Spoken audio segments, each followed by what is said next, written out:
Hey everyone! Welcome to Update X24H, your go-to channel for the latest news, hottest dramas, breaking stories, and all the buzz from the world of entertainment. We're here to keep you updated, entertained, and always in the loop. Hit that subscribe button and join our growing family, because here at Update X24H, we bring you the news that matters, the drama you love, and the stories you can't miss. Thanks for being part of our community. Let's stay connected, stay updated, and keep the good vibes rolling.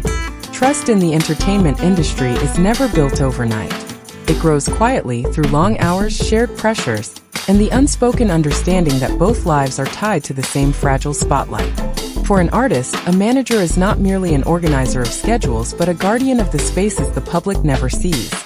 Late-night anxieties, creative doubts, moments of exhaustion, and decisions that can either make or break a career. In Yu Menglong's case, this trust seemed particularly gentle, almost understated. Those who observed his early years often described him as someone who leaned on calm, steady guidance. Behind that calmness stood someone who shaped the rhythm of his professional life. In such partnerships, the lines between duty and care blur, forming a bond that is both practical and deeply human. Show business depends on these relationships, but it is also notorious for testing them. Every success raises expectations. Every setback reveals weaknesses. Yet through it all, artists continue to place their careers into another person's hands, believing that loyalty and competence will protect them. This delicate balance of reliance and vulnerability becomes the foundation of everything that follows. And when the story changes, when tragedy appears, when questions arise, this very foundation becomes the first place people look, searching for clarity, reassurance, or simply a reminder that trust once existed there at all. Questions rarely surface at the height of grief. In the beginning, the world stood still, mourning the quiet, warm presence of an actor whose loss felt deeply personal to so many. Fans revisited old scenes and interviews, not in search of answers, but in search of comfort. For a time, remembrance was enough. But grief, as it softens, leaves behind a kind of restlessness. People begin to revisit details with clearer eyes. They listen more closely to a sentence spoken in an interview, or notice the tiredness in a smile once overlooked. Slowly, gently, questions begin to form, questions about the pressures you faced, the people who shaped his final weeks, and the decisions made on his behalf. The earliest questions were not confrontational. They came from a place of longing, the need to understand how someone so cherished could leave so suddenly. As fans re-examined his past, they naturally turned their attention to the individuals who had guided him. Names resurfaced not as blame, but as reference points in a story that no longer felt complete. This shift was subtle, almost tender, but it marked the moment when the narrative stopped being a tribute and began turning into a search for context. Silence can be powerful, yet deeply misunderstood. When the public first sought clarity, any small reassurance, any acknowledgement, the response was an absence of words. It was not denial nor defiance, it was simply quiet. But in a moment where emotions were heightened and speculation grew rapidly online, that quietness took on a weight of its own. People projected their hopes, fears, and assumptions into that silence. Some believed it reflected respect and caution. Others felt it suggested avoidance. Still others wondered whether it was grief too heavy to articulate. But because silence offers no explanation, it becomes vulnerable to every interpretation. In ordinary circumstances, silence might pass unnoticed.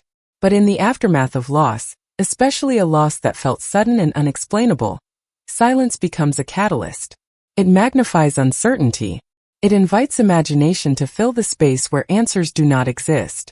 And as conversations expanded across countries and languages, that silence transformed into a kind of emotional echo chamber, feeding countless theories, each shaped by the pain of those searching for closure. The tragedy is that silence, meant perhaps as a shield, often becomes the very reason people look deeper.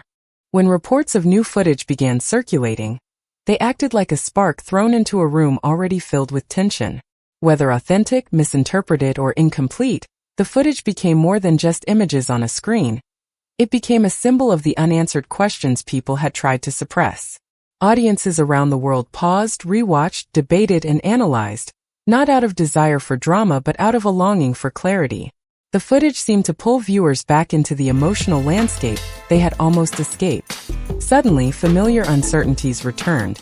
What truly happened? Who understood the full picture? What details had been overlooked? Some saw the footage as a lead. Others viewed it with skepticism, but nearly everyone felt something shift. Even those who believed the material was symbolic admitted that it stirred emotions they had tried to move past. In many ways, the footage did not introduce new questions. It reawakened the old ones. It reminded people how fragile closure can be, especially when a story feels incomplete. And perhaps most importantly, it reminded them that grief is not linear. It circles back, triggered by a sound, an image, a rumor. Anything that makes the heart remember. In narratives shaped by public attention, it is easy to overlook the humanity of those involved. The focus often shifts to speculation, evidence, timelines, and theories, while the emotional suffering of individuals disappears into the background. But every person at the center of this conversation, whether an artist, a manager, or a colleague, carries their own private weight. Doubt brings pressure. It also brings scrutiny. When someone chooses silence, people assume intention, indifference, guilt, avoidance.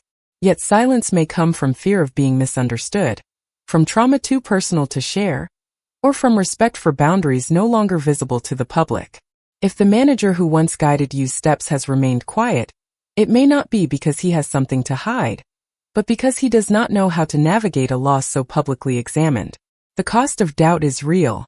It shapes reputations, relationships, and emotional well-being. It leaves individuals caught between defending themselves and honoring privacy.